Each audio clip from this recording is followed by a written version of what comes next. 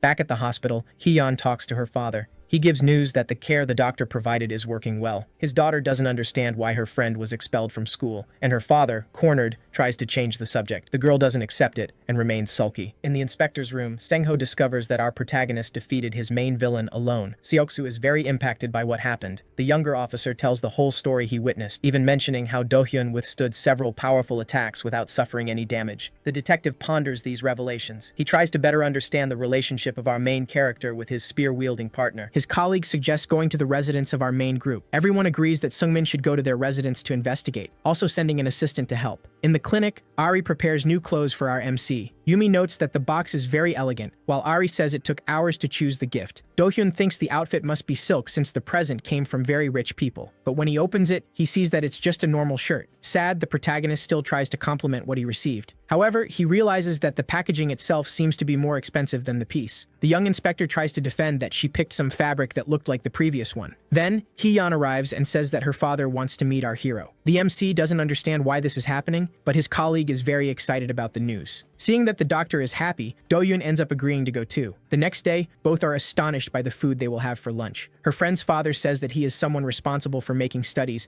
and many incredible medicines. The protagonist tries to tease the older man by talking about his daughter, but the doctor's response ends up irritating Hee-yeon. The girl tries to understand which side our MC is on. The man cannot believe that they are both joking so much. Now that they have finished eating, the patriarch has something to ask. Yumi insists on making him listen. The specialist then begins to talk about Yuri, and her older sister asks if it is still possible to treat her. The doctor replies that yes, obviously, but if the girl is not taken care of soon, there will be a collateral problem. And only on that specific day, during a full moon, is the moment when she can be cured. And if that doesn't happen that night, there will be no turning back. Ari agrees that the treatment must happen that very day. The problem is that many people know about the elixir. Even Do-hyun understands that if the secret is revealed, the doctor will become a target. What that gentleman needs is a master who can protect him during the process, and our protagonist is the perfect candidate. That night, the horse of red liquid receives the news about the cure, and if the leader drinks the syrup, his improvement will be immediate. The bandit then declares that he will be there in person, and his poisonous warrior needs to prepare. Similarly, the iron horse also learns about the elixir and lets out an evil laugh, deciding to steal that technology as well. At the clinic, everyone is in their defensive positions, but our protagonist feels an endless itch. Even so, he notices something he finds interesting. Back at Yumi's clinic, Jungwoo is annoyed that he wasn't taken to eat as well. He gets upset seeing that even the dog was taken, and he wasn't. However, to his surprise, Haeyeon brought a takeout for his partner. At the moment he eats, he realizes that the food is delicious. At this instant, Pyeon Sungman also learns about the meeting, and slowly the elder begins to piece together the puzzle, finally fully understanding the doctor's plan. He notes that he is in a very difficult situation and sends his henchmen to find out what will happen. The villain relaxes, trusting that the chaos of that night will take care of our protagonist, and he realizes how tired he is of all this confusion, remembering at that moment that the con artist gave him a list of fighters who might be interesting. Soon, the League's investigation begins, and the detective is received by our MC. Yumi also recognizes that soldier. The warrior promises that he will catch whoever caused problems for the doctor. The doctor quickly changes the subject and checks if the young man's daughter needs any care. The father explains that his father-in-law is a master and also helped the girl improve. Yumi gives the news that she is now completely healthy. Elsewhere, 3 bandits gather and plan to steal the elixir. One of them reveals a very big problem, stating that our protagonist will protect the hospital tonight. However, the leader reveals that he already knows our protagonist's weakness, saying that his weak point is a soft heart. But suddenly, the wall of their hideout is broken by a body. The boss pulls out his weapon and asks who has arrived there. A giant shadow appears in the hole, saying that the bandit did a good job. The leader begins his attack, saying that the giant is after the elixir too. However, with a punch from the bigger man, his sword breaks. Then he truly realizes who he is fighting. The giant is the Iron Blade Fist, one of the 4 celestial guardians of the Iron Horse. His name is Kwok, and he reveals that his boss needs the elixir too. That night, Yuri reveals that she is a little scared of the process, but her older sister manages to calm her down. The great doctor decides to start the treatment now. Yumi will help him while Do-hyun protects everyone outside. On the outside of the hospital, all entrances are guarded. The security is better than they imagined. That giant joins the group of bandits and has infiltrated the hospital as well. At an opportune moment, the 3 plan to invade the clinic and take the elixir. The killers plan the best route, but then that steel-fisted one starts to get super scared. He saw our protagonist standing guard too. We go back a year, when this villain encountered our MC. He and his gang were planning to rob our hero, despite the giant trying to stop his group. The leader, who is also one of the 4 celestial guardians, decides to continue with the robbery to make medicines, but now he hears a scream of despair, and when he looks, Do-hyun is already attacking his henchmen, as always. The boss orders the strongman to go behind the protagonist while he attacks from the front. Kwok then runs to follow his order, and making a lot of noise, the bandit doesn't stop running, finally arriving behind our MC. Feeling calm, because surely his boss will defeat the enemy. Then the Iron Blade strikes its attack, and the Iron Fist is scared. When he saw that his master was launched into the sky, and shortly after suffered memory loss and loss of abilities, causing the strongman to become the leader of the 4 celestial guardians. Also admitting that Do-hyun's face gives him nightmares every night. Now he wonders if he should disappear from there, but at a point not too far away. 2 shadowy figures are sneaking along the wall. It is the horse of the red liquid, also executing his plan to steal the elixir. The 2 long-haired men converse in low voices. Jo Jae-gang says that as soon as the horse of the red liquid enters, they will have to retreat, but it is suggested that he enter and pretend to be a customer while trying to hide his face so people won't suspect. Since the guards sometimes cover their faces, it will be less suspicious to enter this way. The young man mentions that the mask belonged to the soldiers. Jo Jae-gang thought it best to buy one to avoid raising any suspicion. For the silver-haired man, it hurts his pride to have to sneak into someone's house. But to achieve his revenge, he needs the elixir, so there's no time to lose. Meanwhile, Toxin begins to growl fiercely in a specific direction. Hyung doesn't understand why the little dog is so furious. However, his friend points to someone who seems to be the reason for such anger. And stopping to analyze better, the person is indeed familiar. Desperate, the individual in disguise begins to think that it will be impossible to escape if the boy notices his presence, and he is fully aware that being hit by any blow would end his race. It's even possible to hear the suspect's eyes turning. Now the 2 boys are quite suspicious. Moreover, the guy's appearance alone is already quite suspicious. But since the guy is wearing a uniform of the clinic's patients, the girl says she will examine him. The young woman argues that everyone ends up making sincere comments after going through their acupuncture sessions. Pyo Jung-woo interrupts the 2's conversation, saying that some clients have arrived, but already firmly holding his sword, Jo Jae-gang suspects they must be people wanting to steal the elixir. There are 5 individuals moving very quickly in that direction. All are wearing ninja uniforms and hiding their faces. The leader of the ninjas orders them to ignore the boy with the spear and do their best to get past the white jade. As he spins his spear, Pyo Jung-woo becomes more irritated with the invaders because he realized that the little thugs are ignoring him. With just a thrust of his spear in the air, the bandits start to fly. Then the boy throws his weapon towards one of the enemies, which hits and ricochets off another invader, hitting both in just one attack. and soon the spear returns to its owner like a boomerang. The young man strikes the tip of it on the ground, placing his hand on his hip and boasting about his skillful moves. The disguised patient observed this and is now dumbfounded. Hyung crosses his arms, thinking there's no reason for his friend to brag since he just took down some weaklings. After seeing all this, the suspicious patient begins to feel even more shocked because he realized that Dr. Seong Sushin's friends are more incredible than he imagined. While looking around, the man starts to search for escape routes. But before he can run, the little dog begins to sense some suspicious movement. The young man is still incredulous about having so many weak enemy soldiers arriving. However, he remains alert to the movements of the suspicious young man nearby. Trying to play it cool, the fugitive says he is just an ordinary patient. But with his eyes rolling, body trembling, and everything else, it's impossible to believe him, so Hyung asks the guy to wait, as they will have a meeting soon. Meanwhile, the boys observe that the walls of the place are reinforced against invaders, and in a quick strategic meeting, the warriors decide to split up to protect the perimeter. Nearby, the two villains are also discussing strategies. The silver-haired man laments having let his guard down, otherwise Baek Do-hyun wouldn't stand a chance against him. But if he can get his hands on the elixir, all his wounds will be healed, and he will become even stronger. While they were talking, a few more ninjas appear invading the place. The man becomes furious upon seeing that others are after the elixir he desires so much. However, the heroes are already in position waiting for the invaders. Soon, the bandits begin to split up to deal with the warriors. But, in our spear-wielding warrior's opinion, it would be more fun if all 7 came together. As the ninjas approach, the girl throws some needles in their direction, which catch the bandits by surprise, and soon their bodies begin to burn. Meanwhile, Young Ari prepares a powerful punch, hitting the thief squarely and saying that no one will enter. Hyung observes everything and sees that his friends are fighting very well. Irritated, the girl says that the boy should fight even if it's just for Yumi, and obviously no invader could defeat the boy unless it was a great horse. Optimistic, the young man questions whether a great horse would really be a match for him. Nearby, the 2 hairy men are already prepared to put their plan into action. Like a true specter in the shadows, the villain makes his first move, but he is caught off guard by something that stops him. Like a supernatural force, something makes the man freeze in mid-air, and he falls hard to the ground, surprising his partner. It seems the side effects of his internal injuries are still active. The great horse strikes hard at the man's abdomen. With a trembling voice, the man says that as soon as he climbed the wall, he was able to see the target building. Jo Jae-gong praises his companion for being able to see the building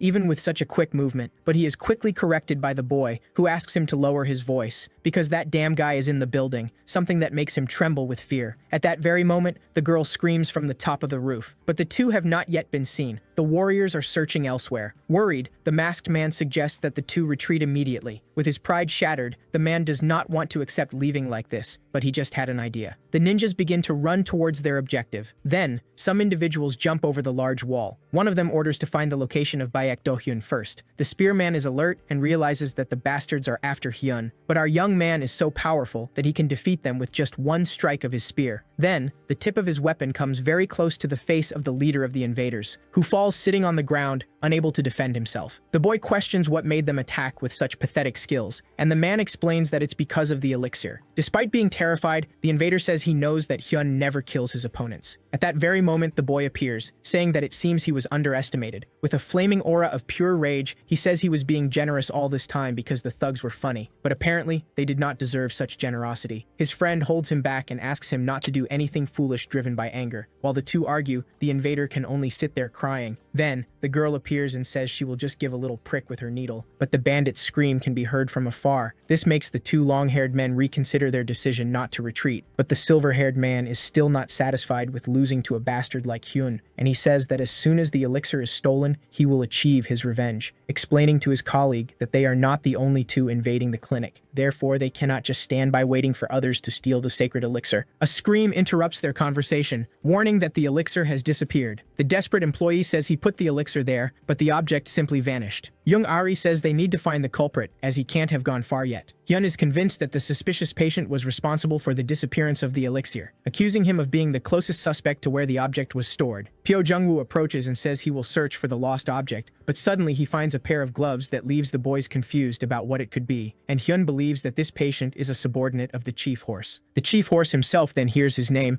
and realizes that one of his men managed to enter the place. Jo Jae-gang says that all the henchmen except the messenger were prevented from entering by Hyun, and that probably this messenger is not on their side. To defend himself, the patient says he believes the person they are looking for is Kwak Taikyu, and this man has iron claws. Those iron claws are weapons that you can obtain with money, and the material is thick enough, yet very light, more than a knife. Not everyone can make such a weapon, except Iron Ak. It is truly a work of art made of iron, but Hyun is not interested in that and asks about the elixir that he believes the man stole. But suddenly, a voice shouts that the elixir has been found, leaving the suspect very relieved. The employee himself says he was mistaken about where he had stored it and thought the thieves wouldn't find it because he hid it very well. Hyun and the redhead are shocked at how foolish this employee is, but while they talk, a scream warns that there is another intruder. Hyun believes they must have heard the boy was there and are underestimating him. He asks to stay and protect Yumi and for Jungwoo to go help Haeyeon. The suspicious man is relieved. As if they had checked his gloves, they would surely reveal his identity. The big guy knows he needs to escape from there as quickly as possible. Hyun seems to be somewhat fed up with the situation. The night goes on, the moon is full in the sky. At the secret base of the Iron Horse, we hear words of relief. Some men are gathered in a room. Suddenly, a sword bangs on the door and a knight says that Kwak Bushon has grown. The big guy asks what those men are doing there. These tough-looking guys were sent by the Iron Horse, and they believe that someone like him, so weak, shouldn't have been given the mission to retrieve the elixir from the secret base. One of the armored men asks what happened, and the boy with the bowl haircut warns that the blue dragon of the spear was there, so they had to retreat. Sneering, the knight questions the decision to escape just because they were afraid of a master. A long-haired warrior says he really wanted to fight the blue dragon of the spear, and it seems the time has come. With a mischievous smile, one of the warriors with a huge shield says he will block that damn spear. The big guy knows that the spearman is very strong, but if some members of the celestial kings of the Iron Horse go to fight, they have a good chance. Imagining if 4 of them attack at once, that bastard will surely die. Then, excited, the boy shouts that he is also one of the celestial kings of the Iron Horse and will fight on the front lines. All the kings then get excited and morale is high, saying they will take down that unfortunate spearman. Meanwhile, a bald ninja is on top of the wall, but is quickly grabbed by the collar. The silver-haired horse throws him to the ground, having done the same with several other warriors, saying how annoying this is. Soon the masked man says it's better to hide, as they might end up being caught by Hyun. Thoughtfully, the man asks if that's really what his partner wants, saying he wouldn't need to hide like this if his wounds had already healed. His masked partner says he knows that, but it's better to find a good place to protect themselves. Meanwhile, the big guy, who was disguised as a patient, now starts to climb the wall in heavy armor and with a confident smile on his face, as if seeking to defeat the hero. After taking out some intruders, the spearman wipes his hands while talking to the girl. In her opinion, treating the bandits lightly will make other intruders always underestimate them. Then the girl starts to approach one of the bandits and sticks her needle right in the boy's ear. He widens his eyes, looking at Hyun with a pained expression. The screams can be heard from afar from the castle. Screaming, the bandit says his body is burning and the intruders outside start to get scared.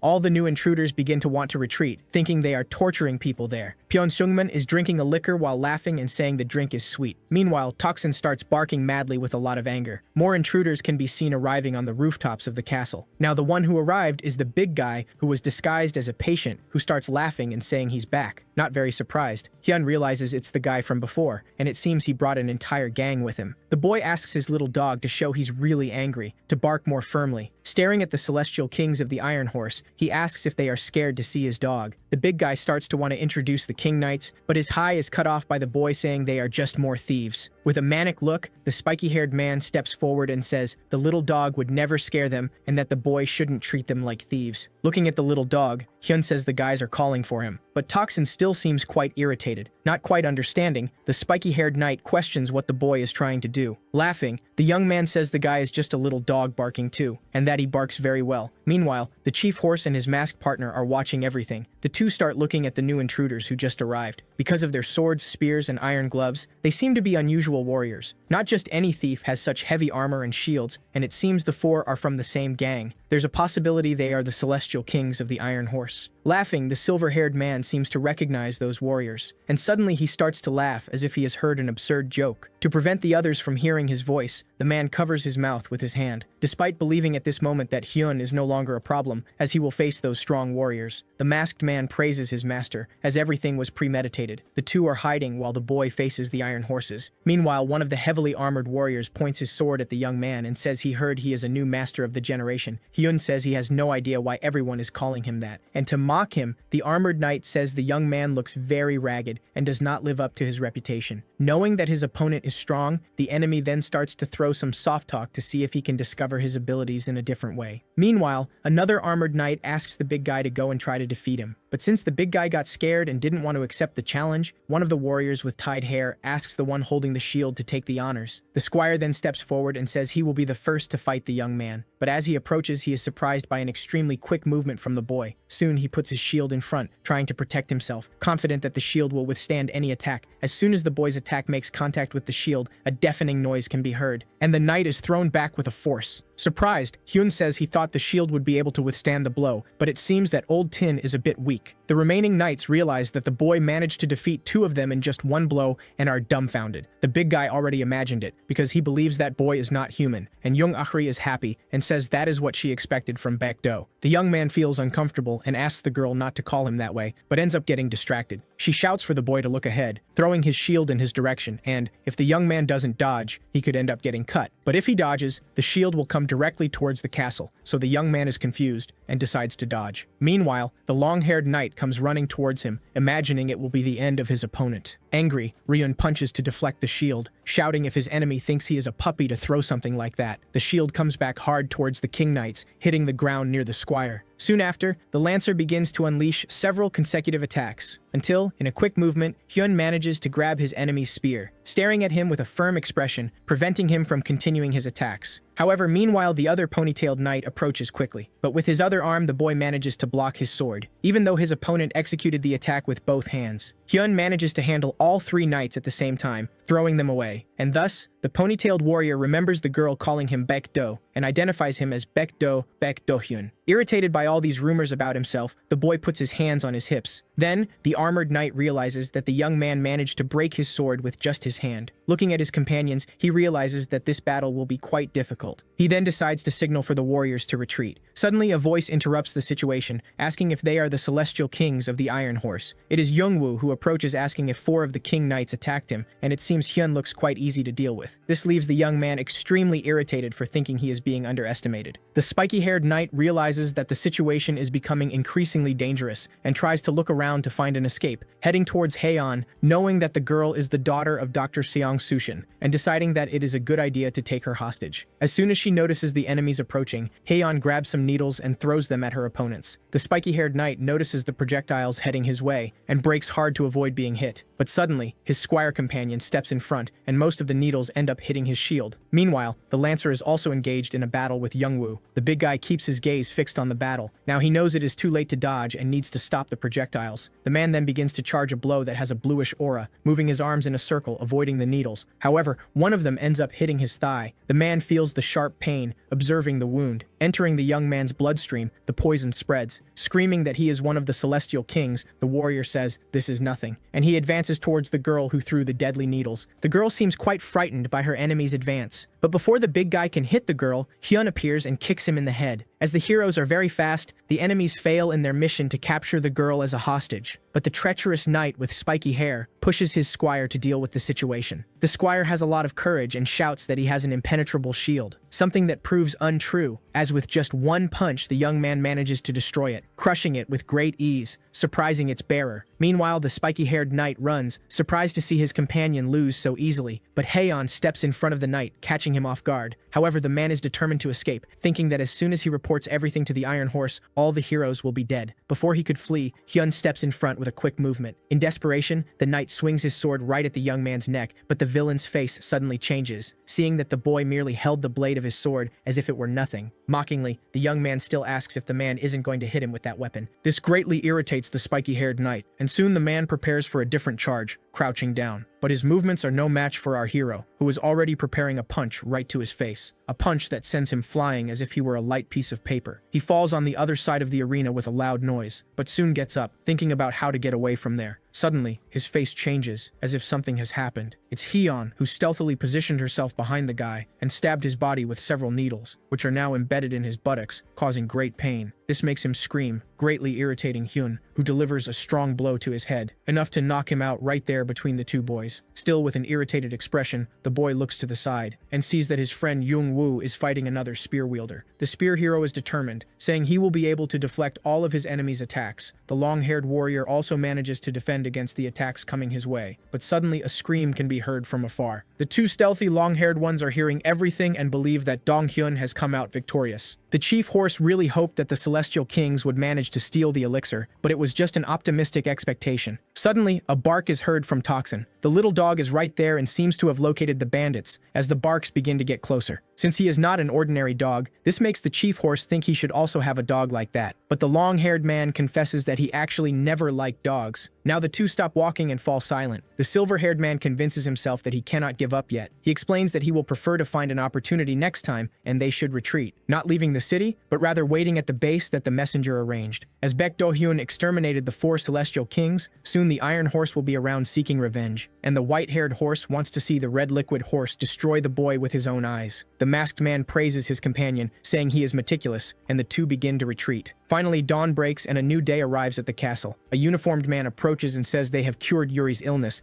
and now the girl can live healthily from today on. Gratefully, Young-ari bows several respectful times. The girl will awaken tonight, and then it will be possible to meet her. All 4 Celestial Kings of the Iron Horse are now chained and imprisoned. Hyun says he doesn't know what to do with these guys. The other boy suggests they leave them with the Murim League, with someone trustworthy there. So now they need to decide what to do with these bastards' weapons and armor. The boy decides to take them and sell them for some cash. But Hyun is not planning to go to a blacksmith. He has a list of people who considered him an easy target, including Hyun's brother, so he will find them and take revenge. The first stop will be the Baediok faction. We see a sign at the entrance in front of the building that says Baediok. An old man is talking to another man about the results from the last night, and thoughtfully, the gentleman comes to the conclusion that he has no choice but to leave it be. The other man asks if Seong Sushi would believe that, but the conversation is interrupted. Someone is counting pillars outside. The old man does not recognize the person there and asks if Seong Sushin sent him there. With an awkward smile, the young man replies that he did not. Astonished, Seungman asks who that boy is and how he dares to walk in the garden without greeting him first. But Hyun responds that this is exactly what the men did last night. They jumped the wall because they underestimated him. Now the old man's expression has changed and he seems quite frightened. Angrily, the young man strikes a pillar with one of his hands, saying that he really wasn't sent there, but that he came on his own. Still gripping the wood with his fingers, the young man says he would take them one by one, but this was annoying him. And then with a shove, the boy destroys the pillar, causing part of the house's structure to collapse. Soon the building ends up being completely destroyed, leaving the two men in despair. Heading towards the next building, the young man says there are only 2 more left and tells the two to wait there. The girl who is with Hyun asks if he isn't going to leave at least one building in case it rains. Upon learning that it is Baek Do Hyun, the gentlemen are once again left speechless. As a form of threat, the boy holds another piece of wood and asks if the two are not happy to know who he is. Joining his hands in a gesture of apology, the man says he heard that the young man is quite generous and asks for his forgiveness. But it was too late. His house has already turned into 1,000 pieces. At that moment, Pyo Jungwoo appears, saying that his friend should take the opportunity to stretch his arms and thus use the weapons more efficiently. Yumi explains that if the protagonist keeps destroying everything like this, he will end up becoming a villain. Despite the old man's sad face, Hyun says he is just destroying some pillars. Now the young man approaches the next building, asking if he should continue. And with ease, he removes a piece from the pillar, observing the wood and saying that it is a waste. The old man watches his whole house wrecked. Giving a warning, the boy says that things will not end like this next time. Despairing, the old man looks back, but a cracking noise catches his attention, and suddenly the entire structure is destroyed in several parts. Now the boys are in a carriage deciding the next place they will visit. At the Baeksan house, someone shouts asking who the bastard was that said there was no need to worry about Hyun for being a nice guy. Upon learning that it was Youngshik who said that, the mustached man says to kill him. He warns that rumors say Hyun is destroying the sex one by one. But suddenly the man's eyes widen, and none other than Hyun is standing there holding a wooden pillar. The ponytailed man says he has heard a lot about his reputation. Irritated, the protagonist asks if the mustached man is being all friendly just because of what he heard around. Letting his emotions show, the man confesses that it was not his sect, but Youngshik who caused all this. However, Hyun argues that the boy said he received orders to go there and is also a victim. Thinking that the mustached man is making fun of him, the protagonist kicks the pillar of the building, destroying it. Incredulous, the man is left speechless, and then kneels on the ground, begging for mercy. Hyun asks if the man is also a Baek, and the man replies that he is. Trying to convince the young man, the mustached man pleads to see him as someone from his family. But mentioning family matters out of the blue makes the boy even angrier. And now he has decided that he will not leave anything standing and will destroy everything. Yumi and Hyun just watch that whole demolition with heavy hearts. Hyun notices their expressions and asks what the reason for that is. The girl says that the young man has never talked about his family, and she was thinking about that, and the girl with pigtails prays that the merciful Buddha allows the protagonist's family to be in a good place. It has been a while since the young man returned home, but he believes that his relatives are well. Hyun does not understand why the girls keep looking at him with such a perplexed expression. Yumi asks if his family is healthy. The protagonist says yes, since they eat a lot, they are surely healthy, and that when the young man's body is well, he can feel the things that are close. When he was young, the boy would go up to the mountains and find many cool things. The little boy searched the mountain for things to feed his family until one day he couldn't find anything nearby anymore.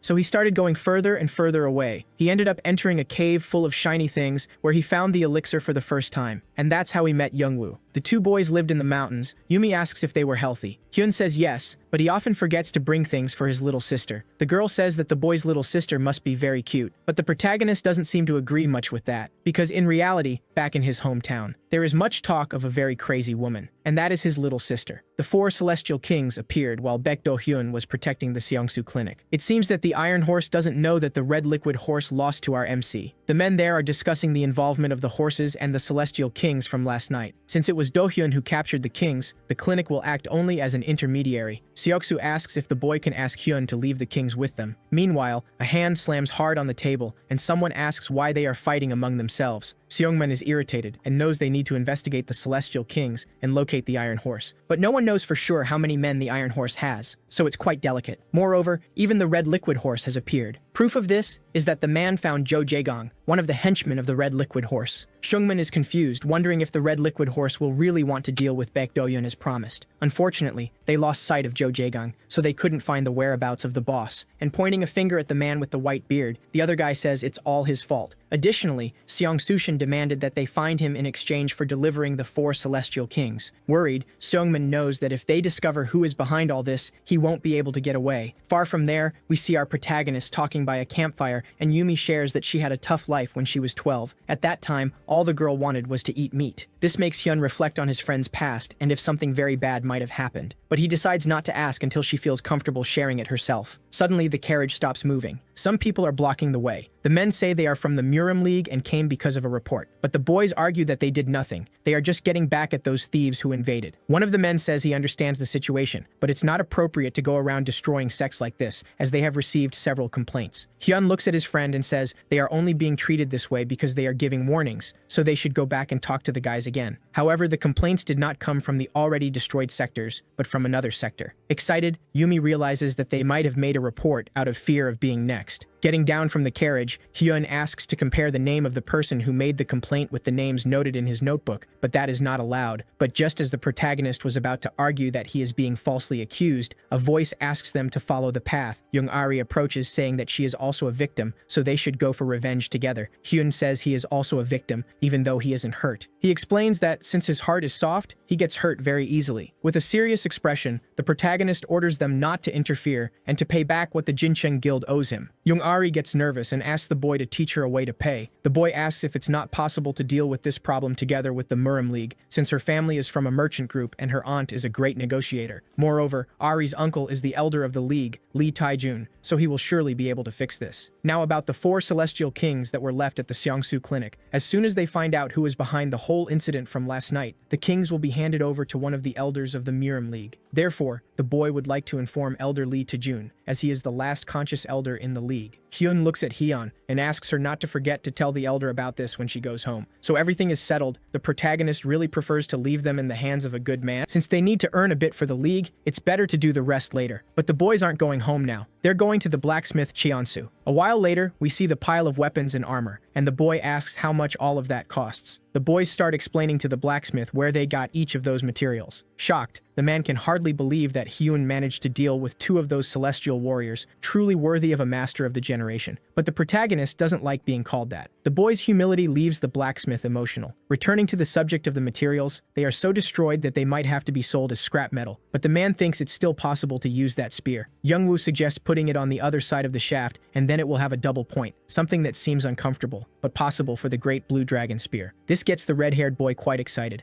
Since he was responsible for defeating the celestial king of the spear, Hyun gives permission to use the weapon as he wishes. Thinking this applies to her as well, Haeyeon gets excited wanting to use the sword. Although the protagonist dealt with the entire fight, it was the girl who delivered the final blow. Scolding her friends, Yumi asks them to stop fighting and learn to share. Then the girl continues excitedly thinking that the other half is hers. Now Hyun hands the blacksmith the mysterious pair of gloves that are in perfect condition. The gloves are made to allow for perfect hand movement, and the material is thin, yet very tough. The blacksmith knows they were made by the Iron Horse and would be quite expensive, but the boy doesn't wish to sell them. He wants Yumi to use them, and if they are too big, they should be adjusted for her. For with these gloves, the girl will be able to protect her hands not only from poison, but also from other dangerous things. Embarrassed, the girl says she can handle it with her needles, and that if any problem arises, she can treat it slowly. But Yumi's hands are quite small to fit into a warrior's glove. Teasing the blacksmith, the boy asks if the Iron Horse was able to make them, but he can't even adjust them. And then he makes it clear that he is counting on the man's services to handle this challenge. But the blacksmith says it will take a lot of work. In exchange, the man wants Hyun to do something with him. However, the protagonist says that if he asks for his services, he will end up regretting it, as the boy is not very good at making swords. But with fire in his eyes, Han Ju-yeol insists, saying that together they can make anything. Our boy still insists that the man will regret this, but he agrees to do one thing and asks not to blame him if he does it wrong. It's the beginning of a new day. We see the new base of the red liquid horse. The man with long silver hair is waiting. It's been too long, probably, as he is starting to get bored. The two arrived as quickly as they could, but they have nothing to do there. It's better to stay there instead of going to the new mansion, as if the Iron Horse shows up for his revenge, they can watch up close. The red liquid horse asks about Hyun if they can't attack him without the Iron Horse. Jaegang hasn't figured that out yet, but he is looking for information. So there are no choices but to wait. The silver-haired man asks if his companion is hungry. Because he was, to maintain the body of a warrior of poisonous fluids, one needs to eat more than a normal person. The boy remembers the food from before, and that it was quite tasty, and he leaves the base looking for some lunchbox around. Since the red liquid horse is in a safe location, there will be no complaints, and the two will stay in separate rooms. Suddenly, a little girl comes out from inside a building. Politely, the girl greets the masked man. Then the boy asks if the child isn't afraid because he is wearing a mask, but the little girl says her uncle taught her not to judge people by their appearance. Adjusting his mask, the man thinks that even his colleagues despise him, and all of this is because of the bastard Hyun. The masked man says the girl has a good uncle. Then he asks Minseo if there is any place nearby that sells food and is very good. The little girl recommends chicken skewers, and taking the boy's hand, she says it's really delicious, leading him to where they sell the skewers. Back at the blacksmith, a new weapon is being forged. The entire forging art is very meticulous and has many details. The man asks Hyun to use his chi to heat the iron. The logo of the weapon starts to change color, becoming incandescent, surprising even the blacksmith as the temperature is already quite high, until it can't take it anymore and breaks in half. The blacksmith turned even purple upon seeing that situation. That metal was not weak. On the contrary, it was much stronger than common metals. But Ju-yeol still didn't give up on making the weapon, and says he was surprised by the amount of IQ the boy has. Soon the man runs to get more material to make a better sword. With a new piece of metal, the blacksmith asks the boy to try heating it. The material turns the perfect color, and the man asks Hyun to gently pull the ends. However, no matter how much delicacy he used, the metal ends up getting too stretched. Meanwhile, Jungwoo and Yumi enjoy the backyard a bit. Now on a new attempt, Ju-yeol asks the boy to place the metal on the anvil, and to hit it using his hands instead of a hammer, trying to be as careful as possible. But when trying to squeeze it with his hands, the metal ends up breaking. Outside, Yumi has fallen asleep, and the lancer continues training. With a desperate expression, the blacksmith asks the boy to stop. Apparently during the hammering part, it's better not to let the boy do it. That said, Ju-yeol begins to do his work. The last step is to cool the piece using his IQ. For Hyun, it's a somewhat difficult task. The metal is cooling and starts to show its original color. Ju-yeol admires his new creation with shining eyes, but the protagonist's hand slips and the metal breaks in two. Yumi has already woken up from her nap, and Jungwoo seems bored. Still sleepy, the girl starts downloading the soul. Meanwhile, the masked man buys several chicken skewers. Since he got some extras, he decides to gift the little girl one. The red liquid horse watches that pile of skewers and doesn't seem very satisfied, but his partner assures him he heard about a little girl who finds the skewers delicious, a child who even lives nearby and is quite communicative. As soon as he takes the first bite of the chicken, the man's expression changes. Proud, he simply closes his eyes and says, "It's not bad at all," and he worries if the little girl suspected the guy, but he was masked. We see the little girl all happy, stretching her arms to her father. As she is holding a skewer, she tells her father that it was the uncle who lives next door who gave it to her. The house next door had been empty for a long time, so someone must have moved in. The man thinks if he should bring some rice. That same night, some tools and pieces of metal are on the floor. Juyal is disappointed, saying that the blade isn't cutting, and he remembers the boy saying that if he made a knife, it wouldn't be able to cut anything. But he was so confident that he thought it was possible even before starting the other weapons. It's already dawn after a long night of work. Since a sword was made that can't cut anything, there's no way to sell it. The shopkeeper asks who Juyal teamed up with to make that weapon, and as soon as the blacksmith says the boy's name, the man's eyes widen. Trembling, the man asks if it's the same Hyun he heard destroyed several sects that day. Yumi is preparing tea and asks if the blacksmith did a good job, as she would like to see. Somewhat upset, Hyun tells that he tried to sharpen the weapon with his hands, but couldn't. And in the end, it's just a metal that looks like a sword. Given these conditions, the boy says he prefers not to return to that place anytime soon. Youngwoo is happy he asked the blacksmith to make his spear earlier, which turned out quite technological and interesting. From inside the spear, it's possible to detach a dagger. Yumi got her gloves, and Youngwoo got his spear, but Haeyeon ended up getting nothing. However, the boy informs that he was responsible for making a blade for the girl. The weapon wouldn't be different from a bar of iron. The two start to argue, as the girl would like a new abdominal shield. After much complaining, the boy agrees to make one for her, but only after finishing his revenge list. In the Jisa sect, someone shouts for Baekdo Baekdohyun, and you can see from afar that the building exploded from the inside. The same happens in the Hyun sect, and also with the Godok sect, where travelers can see the palace exploding in the distance. Then the protagonist now observes his notebook, and points forward, saying that there is the next target. Two travelers talk, gossiping that the Badiak and Baeksan sects were completely destroyed. The rumors are already spreading among the villagers and travelers of the town. A restaurant attendant says that Baek Do-hyun has been destroying several sects since yesterday and will destroy even more. But the man says that this rumor is different from what he heard before. The woman explains that it's because the boy has another nickname, also known as the Disaster of the Night, and the Murim League is doing nothing because they really see no reason to interfere. However, we see the leader of the league complaining about what Hyun is doing and saying they need to deal with the boy immediately. But the other man says it is the protagonist's duty to protect the elixir so that it is not stolen from the clinic. Moreover, it was the boy who managed to defeat two of the Celestial Knights, like a true master of the generation. And this revenge is something agreed upon with the Seongsu Clinic, which allowed it to happen. It's better for the league not to interfere in this. Ari talks to her uncle, who really wanted the league to do something about Do-hyun's actions, but the girl asks him to let the thieves suffer the consequences, since they even climbed the castle walls to steal the elixir. Additionally, if her uncle solves all the problems, Do-hyun explained that he would give him the 4 Celestial Knights. Knowing this, the man stands up and gets quite excited, saying he will never let anything happen to the boy. As long as he doesn't kill anyone, the boy can trust him. Later, the man thinks the problem is solved. It's a shame the young man's powers were revealed, but better things will come from this. Meanwhile, the leader of the Murim League knows there is nothing he can do about Do-hyun's actions. Far from there, at Ji-yeon's sect, the protagonist is destroying another building. And finally, the young man has completed all the lists in his notebook. Night is already falling at the Yumi clinic. Our doctor is dissatisfied as it has been a while since she was away, and there must be many patients waiting. After everything that happened, Hyun suggests a dinner by the river tonight and a boat ride afterward, but the girl remembers that the boy promised to make Haeyeon's stomach shield, but he says it can be done the next day. Then, all excited, Yumi grabs the protagonist's arm, saying she really wants to go to the river. Sometime later, Youngwoo realizes that his friends are not there and wonders where they went without the boy. Soon after, Haeyeon arrives asking what will be for dinner today, but she also notices that there is no one there. Since they didn't find the other friends, they think about going out for dinner by the river. Later, upon arriving at the river, there are many boats and people around. Hyun suggests they take a boat ride afterward, but eat something there first. As they approach a spot, a friend raises her arms and calls for Baek Do-hyun. Yumi doesn't understand why the place is so crowded and asks what day it is today. The girl with the two says that this river has a legend, that there was an extremely strong master. When this man shot his arrows, the river's water would rise and follow behind. One day when the bandits arrived, the master destroyed everyone in the river. Nowadays, this victory is celebrated a lot, and they say that the couple who rides a boat at night will be protected, and their relationship will grow even deeper. Excitedly raising up, Hyun asks to go immediately for a boat ride. Embarrassed, the girl tugs at the boy's clothes, saying that there aren't any empty boats yet. Curiously, she asks if the boy shot an arrow, the water would also follow behind. Putting his hand on his chin, the protagonist says that maybe he would just break the bow if he got one. Then, the girl concludes that the young man wouldn't be able to perform such a feat, but the proud hero says he could do it. He just needs to throw a stone in the river. However,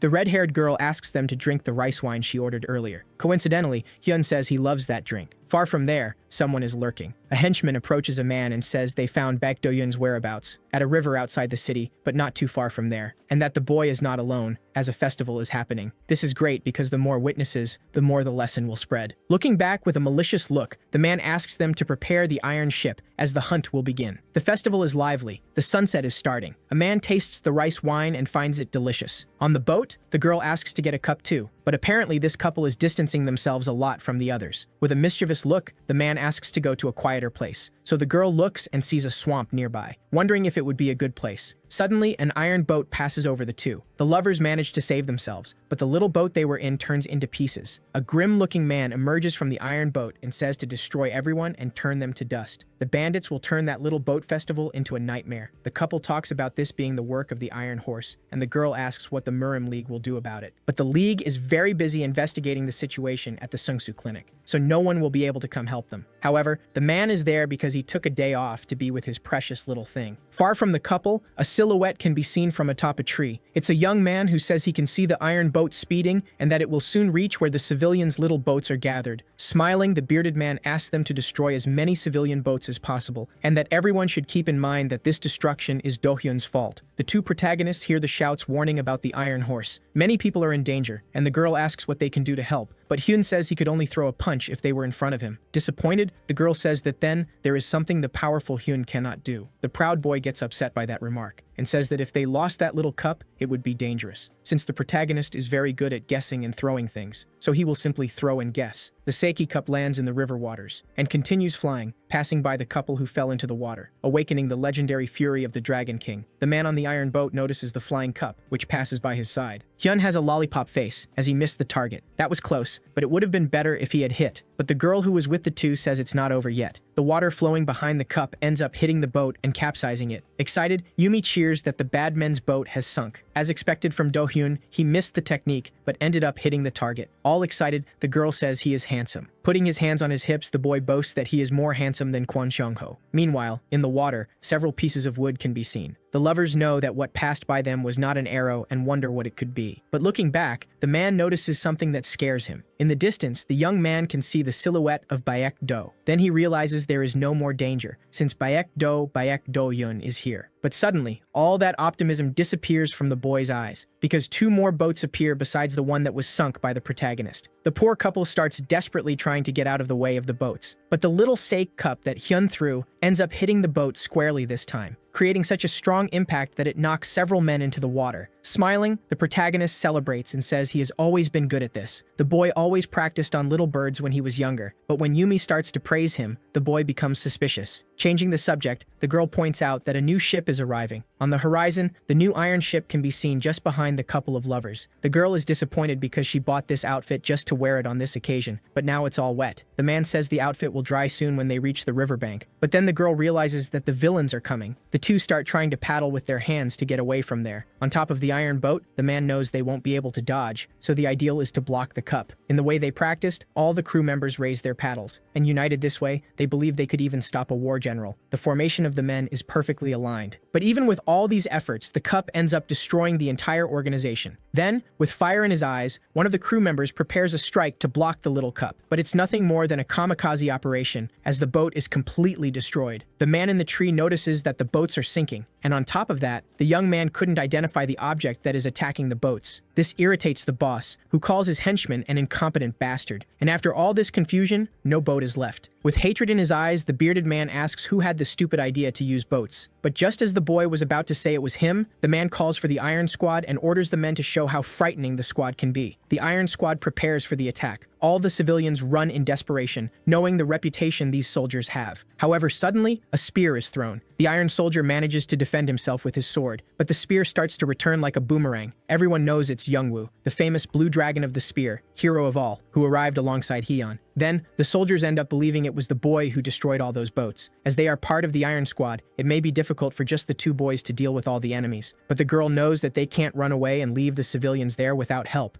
The two heroes start to argue, thinking about who could have destroyed all those boats. One of the soldiers begins to reflect on why Youngwoo appeared suddenly and that now he will have to execute the plan, ordering his soldiers to kill everyone there and make it clear that they are doing this because of Do-hyun. Now all the civilians start to hear that the confusion was caused because the Iron Horse is attacking innocents behind the protagonist, since the boy ended up insulting the Iron Horse, who ordered his soldiers to spread death all over the place. Hyeon gets angry and says that since these guys are so loud, she will silence them once and for all. Youngwoo smirks, saying that his friend hates being underestimated, so he will show up soon. But our boy is drinking a bit more rice wine, all happy, saying that it's what he expected from Dongdongju. The protagonist prefers to enjoy for now and says he will deal with those wrongdoers later. Yumi is very worried and says that people will get hurt if the confusion continues like this. But anyway, the hero knows that Youngwoo is there, so it's all right. It's better to drink for now and enjoy the fish stew they already ordered. The leader of the Iron Soldiers starts laughing, saying that Do-hyun is too cowardly to show up. Meanwhile, the man continues shouting, saying that everything would be fine if Do-hyun hadn't bothered him. The girl looks at her friend and asks if Hyun still hasn't appeared. Bravo! The leader of the soldiers says he has waited long enough, so he will start killing everyone. But suddenly, a small jar starts approaching the commander's face. He quickly manages to block it with his sword, but the blow was so strong that it pushed him back, and the impact made him fall, sitting on the ground with everything. The civilians don't understand anything. Some cover their faces in fear. Hyun appears and says he couldn't drink his wine properly because of those noisy guys. All the people there then get excited and start cheering for the hero. Bravo! The boy looks back and says that none of this is his fault. Then the civilians get worried that the boy was listening to everything. One of the men says it wasn't their fault and that they didn't complain about anything. Convinced, the protagonist approaches his friends and asks if he needs to help deal with the bastards. The army commander appears furious and asks how the boy managed to hit him so hard. But if the boy thought that was strong, the young man will show him what real strength is. However, the protagonist's stance is not enough to scare them, and the soldiers advance. The villain is already very close and shouts that he will catch him. Before he could do anything, a fist approaches the man's face, and Hyun's hand lands squarely on his opponent's face. Soon the boy looks at the other soldiers and asks them to come, but Youngwoo is faster and runs towards the enemies. The guy was just watching before, but now he started to act. Our powerful spearman looks back with a terrifying gaze. The soldiers are intimidated and shout for everyone to stay away from the spear. Suddenly, the tip of the weapon opens and reveals a chain, making the spear suddenly longer. As expected from the blue dragon of the spear, everyone cheers, and through the cheering crowd, Hyun passes like a rocket, hitting one of the Iron Soldiers directly in his stomach, making him fly back like a bowling ball striking the pins. And mockingly, the boy asks his friend why his skills aren't improving, because if he keeps dealing with the thugs one by one, it will take too long to finish the job. But if the young man distances himself a bit and sweeps them all at once, it will be much more efficient. From up on the hill, the boss watches his soldiers being exterminated, and he thinks they should have brought the special forces along, as the Iron Squad was not enough. However, they are right in front of the Muram League's nose, so they couldn't bring too many troops to avoid being noticed. These comments irritate the bearded man, who says he doesn't need to hear advice from anyone. He soon states that he will deal with those insects alone and calls his henchmen, but it is possible to see one more person arriving at the battle. The boss looks on, trying to figure out who it is, and his eyes widen. The man is extremely surprised. The approaching person is a muscular young man with very familiar white hair. It seems to be Ham Jugsuk, who is all excited to join the fight. With a smile from ear to ear, he asks the enemies to come at him. A thug is thrown into the air. The white-haired man is enjoying that fight a lot. The elderly man says he couldn't let those guys cause a mess at that festival. Our protagonist asks if he can really leave now, and the older man confirms he will take care of everything. The MC runs off with great happiness, as he can now have fun. The old man starts to feel he has been tricked. He continues in the battle, punching all the thugs. Jungwoo is also there participating in the fight. Hyeon helps with her acupuncture. The Iron Horse hears his men screaming in pain. His companion sees that his henchmen will be annihilated if they don't join the fight now. The leader can't understand why his plan isn't working. The two think that our protagonist is betraying his wife. They argue, seeing that in any situation, they are at a disadvantage. One cannot lose, even if all their soldiers are defeated. The leader is deciding to retreat, now that he has many reasons. However, suddenly, the dog from our group starts barking and running around. Yumi asks Do-hyun for help, as the little dog is too fast for her. Our hero picks up his friend in his arms and takes off chasing the creature. The MC thinks that's great and promises to give the animal good food. Hyeon sees her friends running and calls Youngwoo to follow them. They wonder if they can leave that old man alone in the battle. However, his strikes seem super powerful. The white-haired man boasts about being so strong, but he wonders why he feels so bothered. The Iron Horse doesn't believe that his target is approaching of his own accord. He realizes he can save his reputation in that situation, and trying to appear cold and calculating, says that this has always been his plan. The protagonist can see silhouettes in the distance. The doctor asks to be put down finally. However, Do-hyun is enjoying being like this. Now that Yumi is on the ground, her friends arrive on the scene. The leader gets irritated with the dog's barking and throws a knife in its direction. Fortunately, the little dog jumps and dodges. Even so, the MC grabs the dagger. The dog doesn't stop showing its anger. Its owner tries to understand the reason for so much rage. However, it is Do-hyun who manages to unravel the mystery and understand everything, and he gets confused, thinking he is facing a subordinate of the Iron Horse, not the leader himself. The protagonist talks about all the problems he faced with this gang, but the boss informs him that he never wanted to get in his way. However, the last group really went there to punish our MC, but he didn't even notice. The leader seems happy that his enemy recognized his plan, but nothing went as it should. Do-hyun starts his provocations, irritating the villain, which is already enough to make him advance with his sword. But soon he is startled by Do-hyun's speed, and tries to strike anyway. He grits his teeth, not understanding the situation, and admits that his rival is faster than expected. Now the villain notices Yumi watching that fight, but decides to force the direction of his sword. Seeing that the protagonist's strength is shocking, he responds that it is simply the strength of a man. The Iron Horse admits that his enemy is stronger than expected, and yet he manages to mock the MC, continuing to force his sword, declaring himself the most powerful person in the world. His blade cracks with the tension created, and soon breaks into two pieces. He takes the opportunity to retrieve his sword, even if it is half of it, but he returns with a new attack. Do-hyun stops the attack with his own hand, slapping the villain's palm. With the shock, the thug assumes that our hero is finally using his strength, but the protagonist calmly denies this. The villain prepares a special weapon on his fist that manages to cover his entire hand with metal, even extending blades from the tip to finish off. Youngwoo warns that that attack is better to be avoided. However, according to the boss, it is already too late, and his attack has already been launched. Do-hyun can only sigh in that situation. The Iron Horse's strike has the power to topple mountains. His attack is called Celestial Fist Impact. The boss is sure he has defeated the protagonist with that single punch. However, despite the great shock, there is no effect. The leader cannot believe it. The MC only felt a tickling pain, while the blades of the gloves completely bent. Yumi, as always, is worried about her friend in so many dangerous fights. The Iron Horse is surprised to discover that the protagonist also fought against the Red Liquid Horse, wondering where he is now. Now, with this new information, the villain becomes thoughtful, and he finally understands that our hero is a new generation master. Even though Do-hyun completely denies the title, the bandit finally manages to understand the reasons behind the enemy gang's actions, and this makes him let out a very loud laugh. The protagonist confesses that he is confused by that reaction. The boss trembles as he declares that his rival's tricks will no longer work, for being a real man, and thus his other hand is covered in metal. Man to man, he challenges Do-hyun for victory. The MC gets excited, wanting to trade punches one at a time again. However, that is a trap set by the villain, who prepares even stronger attacks than the first. Now that the protagonist has accepted, the villain begins to charge his blow, and charges forward with his fist ready. His advance is swift. The MC stands still to receive, and manages to defend himself by raising his guard. The impact pushes away all the nature of the place, breaking even nearby mountains. The MC's friends protect themselves from the flying pieces of stone. The wind from that impact carries everything away, but the Iron Horse reveals that this was not the end of his attack. His glove works again, and transforms into handcuffs that bind Do-hyun. The villain celebrates that he has managed to catch his enemy. Having to finish that fight quickly, the bandit decides to use his secret weapon. The assassin challenges our hero to break those handcuffs with his brute strength. However, as soon as Do-hyun begins to try, his enemy starts to worry, admitting that those things are harder than he thought. The villain celebrates his victory again. Our protagonist feels sorry for ruining such a valuable treasure. However, he has no choice, and despite the bandit still thinking it impossible, with a little more strength, the MC manages to break the handcuffs. The Iron Horse is furious as the steel bracelets fall to the ground in pieces, and at that very moment, the protagonist is already preparing a punch for his face. But the villain manages to react quickly, hitting the MC's punch with his own iron fist. He still feels the shock of that super strong blow, which even managed to tear his clothes. Do-hyun finds it wonderful to test. The boss reveals that his best skill is with the sword and asks for someone to hand him one. However, before he can get any blade, our protagonist is already in front of him with another punch ready. The villain barely manages to dodge, and with the same movement, strikes the MC's ribs. His blow is stopped when Do-hyun changes the direction of his punch to hit the hand coming towards him. His enemy needs to retreat to recover,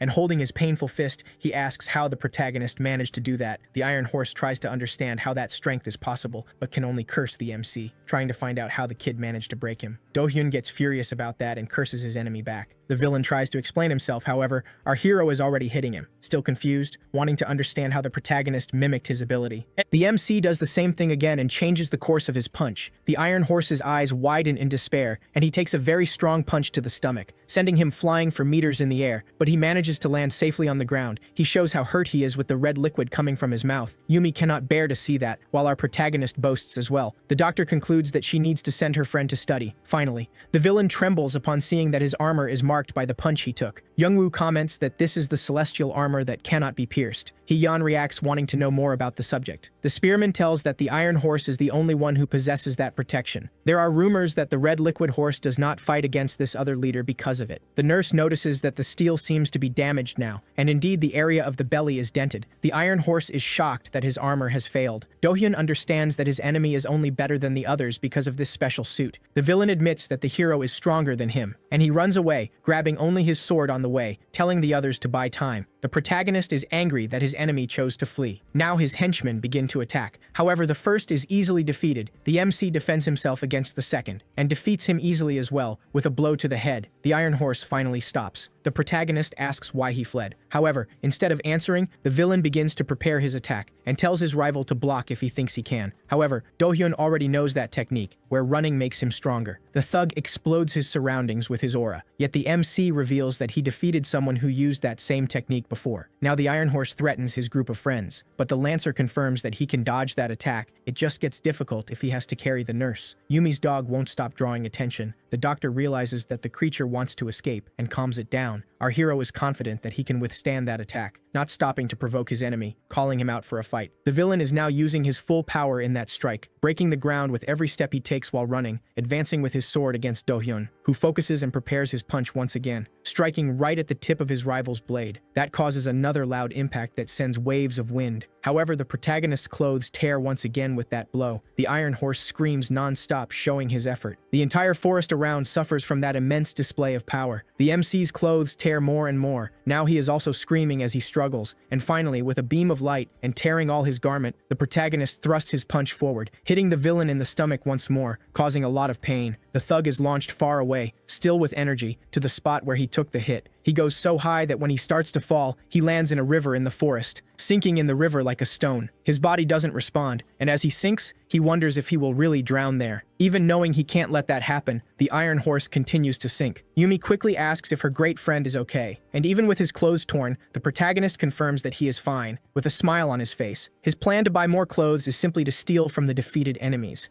But the doctor admits that she is not worried about the price of the clothes, but our hero is still quite slow and doesn't understand his friend's concern, which irritates her. And still, the doctor worries about the villain's death. Youngwoo says that if he died, many people would be happy, but a generational master would never drown. The Lancer is impressed with his friend's performance in that battle. Do-hyun admits that that enemy was stronger, but his concern is with his own reaction, unable to believe that he actually screamed during the fight, which confirms the suspicions that he is not human. Suddenly they hear a scream. Even the puppy looks to see who it is. It's Jung-seok arriving, in search of the Iron Horse. The old man asks where that villain is, finding out that the thug has already been sent far away. The elderly man scratches his chin thoughtfully, frustrated because he should have captured that murderer. The two start a discussion, as Do-hyun doesn't believe that man defeated the same enemy he did, but the protagonist can't stop provoking, and ends up making Jung-seok want to fight him now. The MC doesn't seem interested at all, but the old man wants to battle anyway. Our hero then accepts the challenge and prepares for the fight. Fortunately, Yumi manages to prevent the fight, but with one last provocation from the MC. The old man explodes at this, calling for a fight again. However, the doctor brings the perfect argument that makes the man stop with that. Suddenly, Jung-seok notices someone behind him, and already irritated, asks if that nobody also works for the Iron Horse. He denies and says he is a victim actually, even almost giving himself up under pressure. While Jung-seok tries to uncover the truth, Yumi requests that her friend go home soon. However, the boy wants to keep eating with his friend as before, but she orders that they finish the meal at home, since the MC is practically without clothes. And so, he quickly invites everyone to his home to eat meat. On the banks of that river, the Iron Horse struggles to emerge. He coughs and spits out all the liquid he swallowed while underwater. Trying to catch his breath, he admits he almost died, and he can't believe he nearly couldn't get out of the water. A little girl finds him and introduces herself, asking if that man is a beggar. The Iron Horse can't believe the audacity. The child asks if he doesn't live under the bridge, and the chief tries to say he lives in a mansion. The little girl then offers him a skewer she is holding, and the villain surrenders to his hunger with his stomach growling. He accepts the food, even though it's not his usual fare. The villain can barely understand how to eat that, but he can't believe how delicious that skewer is. It's good enough that he wants to make the dish last longer. eating slowly. The little one still chats with the villain about her favorite food, but when he goes to ask for another, the little girl runs back to her mother. The Iron Horse watches the girl run and begins to suspect that child has already started training. However, he stops thinking about such things. There's no time for that now. He believes that the Murim League will launch a military search if they discover he is nearby. He even worries that our hero might be looking for him too, so it's very dangerous to leave the village. Finally, he realizes how miserable he looks and understands the little girl who called him a beggar. He decides to stay in the village, but at the moment, there is no possible hiding place. And he shouts to the world that the blame for all this mess lies with Baek Do-hyun. Finally, he decides to go to the most secret place possible. Elsewhere, the red liquid horse walks outdoors, enjoying the nighttime peace. Enjoying the fresh air he is able to breathe outside, when suddenly he hears someone greeting him. It's that same little girl, talking to the second gang leader of the night. She reveals that she is his neighbor. Seeing her manners, the leader thinks about giving her some money, but has nothing. Changing the subject, he asks what a child is doing outside so late at night. She tells him what happened by the riverbank. The villain agrees that the other thug was rambling, as he didn't know who the child was talking about. Then our favorite group finds the girl. She runs excitedly towards them. Yumi, always worried, asks if the girl is still sick. The red liquid horse closes his eyes and relaxes. He feels the grass near the wall, feels the wind blowing through the area carrying leaves, and wonders if he has been living too busy all this time, realizing that staying quiet and doing nothing isn't so bad after all. In a different place again, a blacksmith murmurs to himself. He complains about how he is being exploited in this economy. One of his employees arrives in his office announcing someone. The professional invites the stranger into his room. However, his subordinate tries to warn him that his appearance is not quite that of a guest. It's the Iron Horse entering. Gyumsan, the blacksmith, orders all his employees to go home immediately, even going so far as to kick his subordinate out of his office and locking the door upon returning inside. The worker explains himself, but still, the leader demands a demonstration of loyalty. The blacksmith bows his forehead to the ground and promises to satisfy his master's hunger by going to the best restaurant in town. The villain has a craving for what that child liked to eat the most. The Iron Horse is content to go to the restaurant the next day. By the next morning, the leader is much more dressed up, unrecognizable. He prepares to leave with his assistant to the promised place. In the hideout of the red liquid horse, he shows his new disguise to Jaegang, a fake beard. The blue warrior says it looks very good and tries to understand the reason for it. Now that he is disguised, the poisonous soldier can take his master to the best restaurant in the area to celebrate. And coming out of a successful sale, the group of heroes decides to celebrate with a feast. Hyeon knows a good place to go on that occasion, so everyone agrees to go to the best restaurant in the village. That same child from the previous night is the one standing there, greeting the customers arriving at the restaurant. In this case, it's the red liquid horse and his poisonous warrior. The leader of the big gang needs to borrow a bit of cash from his employee. However, just enough for some snacks for that little girl. Jaegang tries to see a greater meaning in that action, thinking he needs to please his master with money. That is the best restaurant in town, called Iltesulrajongi, and inside it, the Iron Horse grows increasingly impatient. But fearing that everyone there will die, his subordinate strives to calm him. And if something happens, the identities of the two will be revealed, and Gyumsan will lose everything he has built there. And to his luck, a table with food has just arrived in front of him. The blacksmith demands that those dishes be delivered to his leader, even if they were meant for someone else. But the other person is simply the horse of the red liquid, and his guard will defend him. The Iron Soldier sees the enemy master, but does not recognize him. The two begin to argue incessantly, each with a master more hungry than the other, and even being paid to deliver the food, the blue one refuses. The blacksmith tries to intimidate him using his fame in the city, but it doesn't work. In a fit of rage, he pulls his weapon, and with his hammer, he charges to attack. But, with great skill, Jaegang cuts the enemy's weapon, and also charges to attack. Gyumsan cannot prevent him from getting hurt. But with a flick, the Iron Horse defends his man from that blade, and does not fail to show how dangerous he is to weaker people, even holding the sword of the blue man, and ordering his employee to retreat, as he is not strong enough. The man now joins the discussion, giving his opinion. However, the horse of the red liquid enters the conversation, already angry and grabbing his sword. The Iron Bandit gets irritated by the words he hears, recalling their encounter the previous night, and he prepares a powerful blow right there, charging with his fist closed. But his rival catches the punch with one hand, and the impact blows wind through the restaurant. Now the Iron Horse begins the session of provocations, trying to understand that power as well. The horse of the red liquid ends up doing the same. In the midst of his threat, the bandit from the metallic group hears the name of our protagonist and freezes. Our group of heroes has just arrived at the establishment, and they are hungry. The two villains are now terrified, realizing that the strongest man is in that place. the assassin of the red liquid seeks news. Yet the truth is, they need to get out of there. His soldier guides his way to a quick exit. The Iron Assassin reaches the same conclusion as his rival, and he starts to leave right away. The waiter is angry with the behavior of those people. It is at this moment that the group of heroes arrives, hearing that they are going to throw food away. Yumi does not understand the reason for that, but her friend explains that it is because it is a very fancy place. However, the doctor already begins to haggle the price of the meal. Our protagonist is even impressed with her cleverness. But the waiter needs to ask the owner first. The woman who works at the restaurant is surprised to hear the name of the MC, and equally surprised to hear the name of her doctor friend. Now the boss is in a big problem. The waiter argues that it is okay to break the rules just this once, for them who are heroes. The madame agrees, and the employee complies with her order. In the hideout of the horse of the red liquid, the leader tries to understand why his enemy is in that place. But, with the words of his warrior, he begins to consider that it might have just been a meal schedule. The blue man concludes that it is better to avoid fancy restaurants from now on. On the other side, the iron horse is furious with his lackey, but the blacksmith didn't even know that Do-hyun was an enemy, and yet his boss throws him to the ground. The leader keeps making excuses for his defeat, and his companion also swears that from now on, he will avoid fancy restaurants. Our group leaves the restaurant happily and with full bellies. And even though the protagonist wants to return there, Yumi quickly puts an end to that dream and convinces the MC to avoid those fancy restaurants. As always, the confusion is set again. In the basement, in a dark and poorly lit place, a shadow discusses the battle from the previous night, in which Jung-seok was involved. It is Pyeon Sungman, and he believes that Do-hyun would have died there if it weren't for the former leader of the Muram League being wrong again. And who is listening to all this conversation is Jungtaek, trapped in that dungeon. The elder seems frightened as he says that everything bad that happens is the fault of our protagonist. At the headquarters of the Muram League, Pyeon Sungman is relieved. However, none of his problems have been solved. His colleagues and all the powerful people are against him. However, he is so full of himself that he believes this is envy. His desperation is clear, as he cannot find anyone braver than our protagonist. He can only think of the horse of the red liquid to defeat him, and in his hideout, the venomous soldier stands guard, happy that he will be able to serve his master. Meanwhile, he becomes a suspect when he gets close to the Muram League due to his mask. Even worried, he hears a noise, someone accusing another of theft. It's that child causing a ruckus in the streets. The girl recognizes Jae-gang from afar, thanks to his mask. This leaves the fighter distressed, who apparently had never thought of that. The man the girl accused runs after her demanding an apology, and being very clever, she asks the venomous soldier to take care of that guy for her. The little girl continues with her complaints, and the adults keep denying. Jae-gang tries to understand that situation and that little one. However, with the fight heating up, the unknown begins to draw his weapon. He is furious with that girl, but in the blink of an eye, the masked man takes him down with a single blow. The guy falls to the ground with a broken leg. Jae-gang humiliates him. Now his partner also draws his sword. However, he can't handle the speed of that fighter, being thrown far away after taking a punch, which makes the last partner run away, but he isn't fast enough either, and has his neck grabbed and his face shoved into the ground. Now the fighter realizes something while fighting. With his enemy on the ground, he understands how Do-hyun feels in his fights, and with everyone down, several stolen bags soon appear on that street. The girl was right. Jae-gang is calm. He didn't even break a sweat. With that, all the people around treat him like a hero. The soldier is not used to so many genuine compliments. The child's smile shines beneath the mask. Already in the hospital, Haeyeon holds a piece of metal. The MC tries to take the item back from the annoying girl's hands, but the nurse decides to tie the iron plate and test it with Youngwoo. The spear wielder is worried, but his colleague assures him that everything is fine. He touches the iron with the tip of his weapon, and even though it was a light contact, the girl is still thrown far away, falling onto the sandy ground. But she gets up and soon attacks her partner. The boy has to scramble to escape from her needles. Only by mistake, one of the needles hits Youngwoo and ends up catching the puppy, making its owner, Yumi, angry. The younger nurse is very regretful, while the doctor takes care of her pet. Do-hyun teases that it's a cheating dog. The venomous fighter now returns to his lair. He remains distressed for not being able to keep a close watch on the Muram League, when suddenly, he is surrounded by the rest of that gang he defeated earlier, but they make the mistake of threatening the little girl too, and before he could notice what was happening, one of them already had a punch in his face. Jae-gang's blow lands perfectly. Only now does he realize something within himself. He remembers the venom coursing through his body. The others are scared to see their leader defeated in one move by that soldier. However, now, the gang begins to feel the effect of his poison that spread through the air unintentionally. It's a small amount, yet he needs to end it quickly. He charges in without thinking twice, and starts unleashing his blows mercilessly, crushing the faces of all those rascals, defeating them all at once. With the substance gone, the group falls to the ground defeated. Again, the people appreciate his good deed as heroic. The fighter confesses that he might get addicted to that nice feeling. Pyeon Sungman was among the crowd and saw everything. Now he starts trying to guess who that guy is. Even with the mask, the veteran notices the soldier's blue skin, and soon understands who that young man is. And without knowing that they have already fought, he imagines that the venomous fighter could put an end to Do-hyun. Jaegang is being described with many achievements to his name. Sungman truly believes he has a chance against the protagonist and invites him to a meeting. The fighter is worried about revealing his identity, but the elder insists that the fighter drink something. Protecting himself, the venomous man gets straight to the point. The old man from the league tries to ease the tension. However, the blue one isn't falling for his talk. Finally, Sungman introduces himself, which doesn't surprise his guest. However, knowing who he is talking to makes the guy tremble with rage, since a lot of bad things are his fault. Jaegang manages to lie about the reason for his trembling. The elder begins to boast and reveal new information to the blue villain, even revealing about the Iron Horse attack. After that, the blue man leaves in despair, shouting in his hideout. The horse of the red liquid notices his audacity in opening his door without asking. However, the matter is urgent, and even if the leader tries to make a joke, he hits the mark. The news still makes him stand up in shock. Now the boss celebrates that finally his plan is yielding results. However, when he gets excited to finally see who his opponent is, he discovers that the Iron Horse has fled. The man is first left speechless, and then the two can't hold back their laughter. But now that he realizes he was there in that little room for nothing, the irritation against Jaegang comes to life. This makes the fighter kneel to apologize, and from the ground, he also spreads the lie that the bandit fled when he saw Jungsuk. Although it seems real, the horse of the red liquid wants to be sure. However, knowing that Do-hyun was also there, the villain is sure of the truth. The fighter asks if they can finally go back. However, his boss responds with a frightening aura that intimidates him. Now, the leader concludes that it is not a good time to take revenge on Sungman, but his lackey reveals that he has an idea on how to make that revenge happen. With this effort, the horse of the red liquid rejoices with his man, promising great rewards when the two return. The next day, at Yumi's clinic, Hee-yeon continues testing that shield for the stomach. The nurse asks the protagonist to make one for her brother too. However, the MC declines this service as he has already done too much, which leaves his colleague amazed. Hee-yeon is very interested in the process. The two start to joke with each other, and suddenly they are off to buy meat once again. However, at the butcher shop, they discover that there is no more meat and are devastated. The two try to understand what happened. The seller vents that her shop is about to close. Do-hyun worries that some gang is bothering that woman. However, the girl reveals that it is not that. The problem is with the supplying farm that was invaded by bandits. The protagonist gets angry about that situation. His outrage is clear and very loud. Almost the entire neighborhood hears. Yuma is worried about Youngwoo, but he doesn't seem to be suffering much, since at the center of it all is his companion. In the hideout, the master stands up irritated, angry because his lackey couldn't do something very simple. The horse of the red liquid turns and leaves annoyed, while Jaegang is politely called a warrior by someone. That is the owner of the place, and he also talks about the problem with the farms. That story deeply irritates the poisonous man. The fighter now paces back and forth trying to come up with an idea. When that child enters his hideout, she delivers the wanted bandits on a tray, and the blue guard will take the chance to gather more information, promising to catch all the crooks for that little girl. Taejun tries to think about what Sungman's plan might be. However, he comes across a familiar name. The elder becomes even more curious about all of this. In his mansion, Sungman laughs like a villain because his plan is working. The father of that child is startled to see the mask,